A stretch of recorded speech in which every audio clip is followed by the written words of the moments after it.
Je m'appelle Elike. Si c'est la première fois que tu tombes sur cette vidéo, bah, bienvenue sur la chaîne.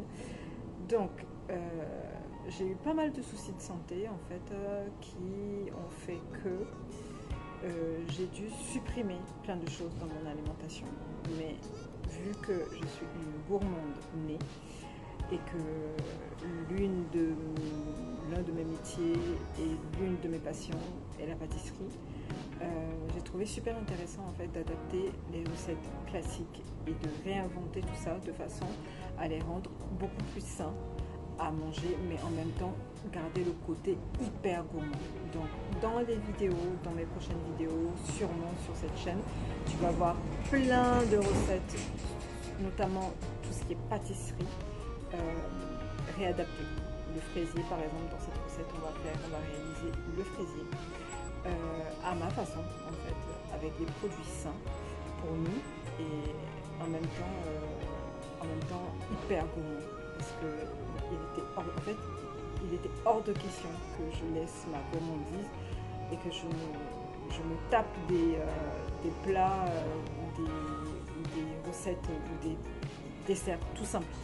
Non, en fait, je tenais essentiellement à montrer qu'on peut faire quelque chose de très très bon, de très beau et à la fois très sain pour nous. Donc sur ce, si tu veux savoir, reste connecté avec. Donc il nous faudra pour cette recette de la poudre d'amande, les proportions et la recette sera en barre d'infos. Donc 3 œufs avec des blancs à monter. Donc on va préchauffer le four déjà à 210. On va mélanger notre poudre d'amande avec les œufs entiers. Ensuite on va pas utiliser de sucre, on va utiliser de la Purvia. C'est une alternative au sucre super sympa. Donc on va intégrer un petit peu au blanc d'œuf. Là je mets une pincée de sel, ça permet à ce que le blanc monte correctement.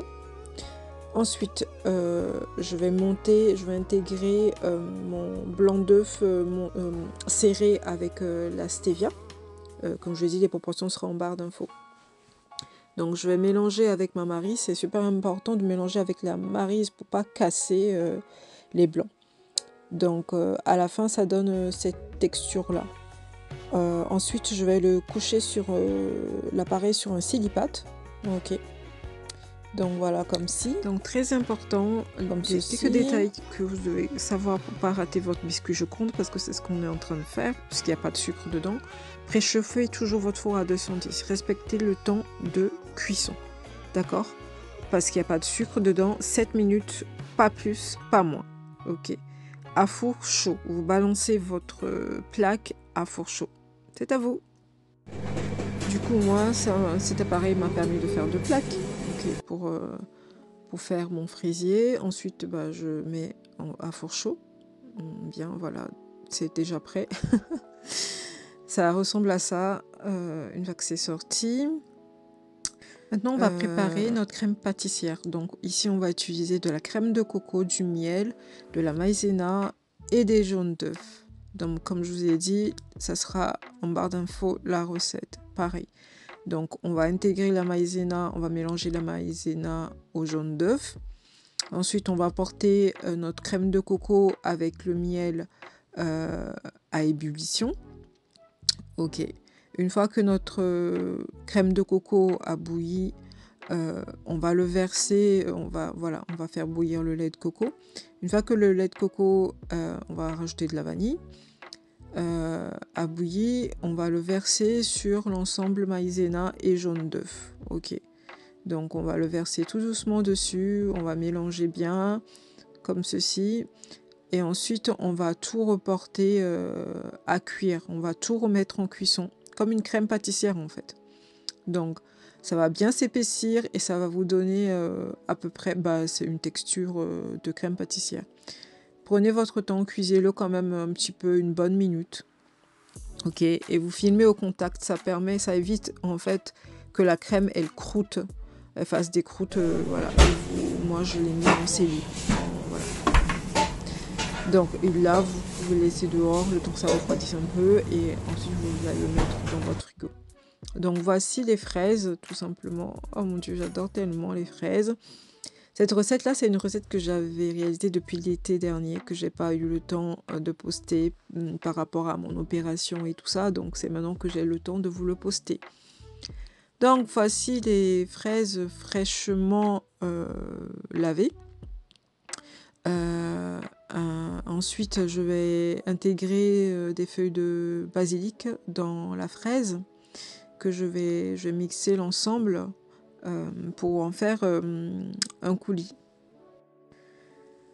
Donc ensuite, une fois que j'attends bien que mon biscuit Joconde soit complètement froid pour pouvoir le détailler. Il est assez sensible par rapport au Joconde classique. C'est un biscuit il reste quand même assez souple, mais il reste quand même assez sensible, donc à manipuler vraiment avec délicatesse. Donc c'est un biscuit Joconde réalisé sans sucre, juste avec de la stevia et de la poudre d'amande. Il n'y a pas de farine non plus dedans. Donc là, je vais prendre un cercle que je vais détailler. Quand je vais détailler le cercle, en fait, je ne vais pas complètement prendre la mesure du cercle. Je vais détailler mon cercle, genre 1 mm. Vous voyez, 1 mm, voilà, à ce stade-là, à ce niveau-là, pour pouvoir poser les fraises, en fait, autour. Voilà, je vais le couper vraiment à quelques millimètres du cercle. Donc voici ce que ça donne, à peu près. Une fois que j'ai fait, je vais tout simplement poser les fraises à l'extérieur du cercle, voilà, une par une. Faut sélectionner des fraises plus ou moins pareilles pour que ça donne quelque chose d'assez homogène en fait. Donc voici ce que ça donne ma crème pâtissière. Je la remets un petit peu à fouetter parce qu'elle est quand même assez compacte pour pouvoir la ramollir un petit peu avant de l'intégrer tout simplement à mon fraisier. Donc voici le goût. Franchement, moi je préfère carrément le goût de cette crème pâtissière là que les crèmes pâtissières classiques. Ça apporte une touche de coco en fait qui est super sympa, je trouve, dans le fraisier que les crèmes pâtissières normales, classiques, quoi. Donc voici, une fois bien fouetté, voici ce que ça donne. Ça donne la crème pâtissière, elle a repris du corps, du coup. Donc voici, je vais tout simplement venir prendre ma crème et commencer à monter tout doucement mon fraisier. Donc voilà, j'ai fini de mettre mes fraises autour. Je mets ma crème pâtissière. Je vais mettre des morceaux de fraises à l'intérieur. Bien évidemment, on ne sucre pas les fraises. Donc c'est vraiment un fraisier très très sain. On ne va pas sucrer. Donc à l'intérieur. Ensuite, une fois que j'ai remis ma couche de fraises, je vais remettre une autre couche de biscuit Joconde. Et ensuite, voilà, je vais finir avec ma crème pâtissière. Donc voilà, je vais bien racler et tout. Donc voici ce que ça donne une fois démoulé. Donc c'est quelque chose d'assez simple à faire, hein, vraiment, voilà. Et ça donne quelque chose de super sympa. Donc vous avez un fraisier sain, j'ai mis de la poudre d'amande dessus, sans sucre, sans farine, et qui est super bon. Je l'avais dégusté dans une vidéo, mais je n'arrive plus à retrouver la vidéo, malheureusement. En tout cas, c'était très très très bon. On l'a servi comme dessert diététique au resto. Donc voilà, nous sommes arrivés à la fin. Donc voici ce que ça donne à l'intérieur. Je l'ai servi avec le coulis de fraises au basilic. Voici ce que ça donne. J'espère que cette vidéo vous a plu. À très bientôt pour une autre vidéo.